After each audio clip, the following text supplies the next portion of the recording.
Hello guys, welcome to my YouTube channel Lallan top job में आप सभी साथियों का स्वागत है। तो आज हम लेकर के आए हैं करंट अफेयर का क्वेश्चन जो कि बजट से है। 2024-25 में जो बजट पेश हुआ है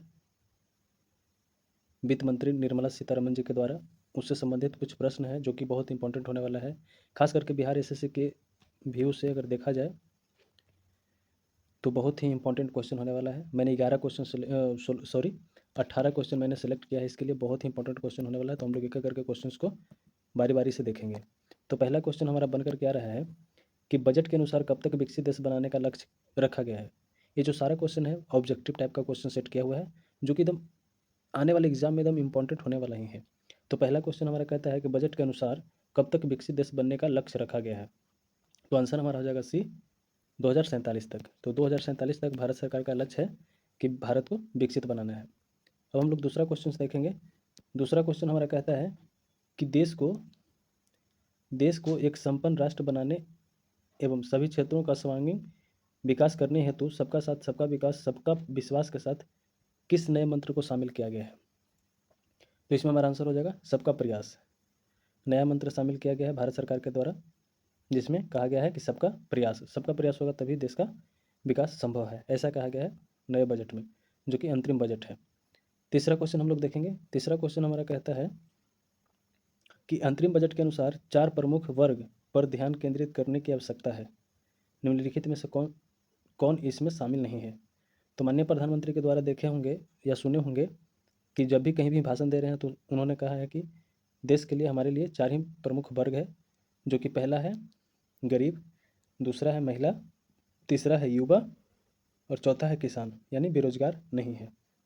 तो हमारा आंसर क्या हो जाएगा, सी द करेक्ट आंसर हो जाएगा बेरोजगार। बेरोजगार शामिल नहीं है, उसकी जगह युवा है।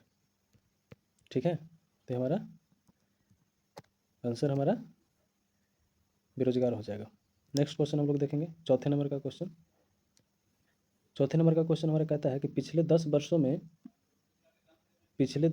में कितने करोड़ लोगों को बहुआयामी गरीबी से छुटकारा दिलाया गया है। यानी कहने का मतलब है कि कितने लोगों को गरीबी रेखा से बाहर निकाला गया है। तो 25 करोड़ लोगों को गरीबी रेखा से बाहर निकाला गया है विगत 10 वर्षों में। अब हम लोग नेक्स्ट क्वेश्चन देखेंगे, 5वें नंबर का क्वेश्चन देखेंगे। तो 5वें नंबर का जो क्वेश्चन है, भारत सरकार द्वारा पीएम जनधन खातों के माध्यम से प्रत्यक्ष लाभ अंतरण करने से सरकार को कितने रुपए की बचत हुई है। तो इसमें हमारा जो आंसर हो जाएगा, आंसर ये हो जाएगा 2.7 लाख करोड़ रुपया। 2.7 लाख करोड़ रुपये का सरकार को बचत हुआ है। अब छठे नंबर का क्वेश्चन हम लोग देखेंगे। छठे नंबर का हमारा क्वेश्चन कहता है कि पीएम विश्वकर्मा योजना से कितने कारोबारों में लगे कारीगरों और शिल्पकारों को हर तरह की सहायता मिलती है। तो 18 तरह की सहायता मिलती है, जो कि जितने भी कारोबारी लगे हुए हैं या शिल्पकार जिनको लाभ मिलना है, तो कितने को 18 तरह के सहायता मिलेगी। अब हम लोग नेक्स्ट क्वेश्चन देखेंगे, 7वां। पीएम फसल योजना के अंतर्गत कितने करोड़ किसानों को फसल बीमा प्रदान किया गया है। तो इसका जो आंसर हो जाएगा हमारा बी आंसर हो जाएगा 4 करोड़। 4 करोड़ किसानों को 4 करोड़ किसानों को बीमा फसल योजना प्रदान किया गया है। नेक्स्ट क्वेश्चन हम लोग देखेंगे, 8वें नंबर का क्वेश्चन है, ई नाम एक ऑनलाइन बाजार तंत्र है जो किस क्षेत्र से संबंधित है। तो इसमें क्षेत्र पूछा गया, तो क्षेत्र क्या हो जाएगा, कृषि हो जाएगा, जो कि भारत सरकार का एक योजना है। तो नेक्स्ट हम लोग देखेंगे 9 नंबर का क्वेश्चन। 9 नंबर का क्वेश्चन हमारा कहता है, नारी शक्ति को बढ़ावा देने के संदर्भ में निम्नलिखित में से कौन सा कथन असत्य है। तो इसका हमारा आंसर हो जाएगा ए हो जाएगा, महिला उद्यमियों को 20 करोड़ मुद्रा योजना ऋण देने के लिए दिए गए हैं, जबकि 30 करोड़ महिला को ऋण देने का योजना बनाया गया है। तो हमारा आंसर ए करेक्ट हो जाएगा। नेक्स्ट हम लोग क्वेश्चन देखेंगे 10 नंबर का। 10 नंबर कहता है, सकल घरेलू उत्पाद अर्थात जीडीपी की दृष्टि से उच्च विकास करने के अतिरिक्त सरकार और अधिक व्यापक जीडीपी पर भी समान रूप से ध्यान केंद्रित किए हुए हैं, जिसमें पी का अर्थ क्या है। तो पी का अर्थ पूछा है, तो पी का अर्थ सरकार ने पेश किया है बजट में, वो क्या है, परफॉर्मेंस। तो बी हमारा क्या हो जाएगा, सही हो जाएगा।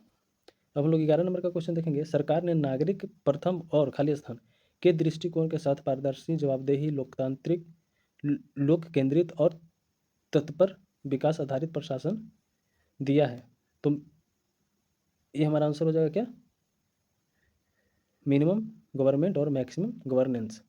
यानी कहने का मतलब है कि सरकार उसमें कम भागीदारी होगी और जो लोगों के लिए जो कानून है वह ज़्यादा महत्वपूर्ण है। तो मिनिमम गवर्नमेंट और मैक्सिमम गवर्नेंस।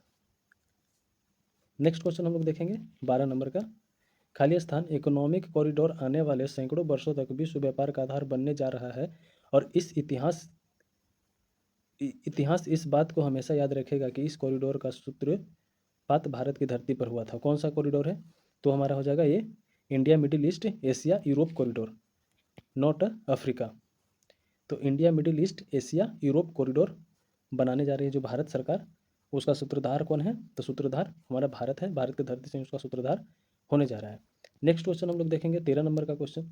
13 नंबर का क्वेश्चन कहता है निम्नलिखित सिद्धांत के अनुसरण में सरकार अब अगली पीढ़ी के सुधार हाथ में लेगी और कारगर क्रियान्वयन के लिए राज्यों और हितधारकों के साथ सहमति बनाएगी। तो रिफॉर्म होगा, परफॉर्म होगा और ट्रांसफॉर्म होगा, यानी इनमें से सभी हमारा क्या हो जाएगा, आंसर हो जाएगा। अब 14 नंबर का क्वेश्चन हम लोग देखेंगे। 14 नंबर का क्वेश्चन कहता है कि परिवारों की संख्या में वृद्धि होने से उत्पन्न हुई आवश्यकता को पूरा करने के लिए अगले कितने वर्षों में 2 करोड़ अतिरिक्त मकानों का निर्माण कार्य शुरू किया जाएगा। तो हमारा आंसर हो जाएगा 5 वर्षों में। 15 नंबर का क्वेश्चन हम लोग देख लेते हैं जल्दी से। तो 15 नंबर का क्वेश्चन हमारा कहता है कि छत पर सौर प्रणाली लगाने से 1 करोड़ परिवार को कितने यूनिट निःशुल्क। ये एकदम इंपॉर्टेंट क्वेश्चन, ये तो आने वाला ही क्वेश्चन है, हर एग्जाम में पूछा जाएगा। तो इसका हो जाएगा हमारा आंसर, ये हो जाएगा 300 यूनिट प्रति माह, न कि वर्ष। वर्ष नहीं लगाना है, कहा गया है प्रति माह 300 यूनिट दिया जाएगा बिजली फ्री। नेक्स्ट क्वेश्चन हम लोग देखेंगे 16 नंबर क्वेश्चन। 16 नंबर क्वेश्चन कहता है किस कैंसर के निवारण के लिए 9 से 14 वर्ष की आयु की बालिकाओं को टीकाकरण को प्रोत्साहित करेगी। तो ये हमारा हो जाएगा सर्वाइकल कैंसर के लिए, जो कि बजट में बोला गया है। माननीय वित्त मंत्री निर्मला सीतारमन जी के द्वारा कहा गया कि सर्वाइकल कैंसर 9 से 14 वर्ष की आयु की बालिकाओं को टीकाकरण का फ्री में टीकाकरण होगा और इसको प्रोत्साहित किया जाएगा। नेक्स्ट हमारा 17 नंबर क्वेश्चन, टीकाकरण के प्रबंधन के लिए किस नए प्लेटफॉर्म को देश में तेजी से आरंभ किया जा रहा है। तो यूविन हमारा क्या हो जाएगा, आंसर हो जाएगा। और जो कोविड में हम लोग सर्टिफिकेट डाउनलोड करते थे उसको क्या बोलते थे, कोविन। 18 नंबर और लास्ट नंबर क्वेश्चन हमारा कहता है अंतरिम बजट 2024 में उल्लेखित खुरपक्का रोग किससे जनित रोग है। तो हमारा आंसर क्या हो जाएगा, विषाणु इज द करेक्ट आंसर हो जाएगा। विषाणु से खुरपक्का रोग होता है। तो थैंक यू सो मच। कैसा लगा वीडियो और कैसा था क्वेश्चन कमेंट सेक्शन में ज़रूर बताएं, और अगर कुछ सुधार करने की ज़रूरत है तो हमें सलाह ज़रूर दें। Thank you so much. मिलते हैं नेक्स्ट वीडियो के साथ और ललन टॉप क्वेश्चन के साथ। Thank you so much.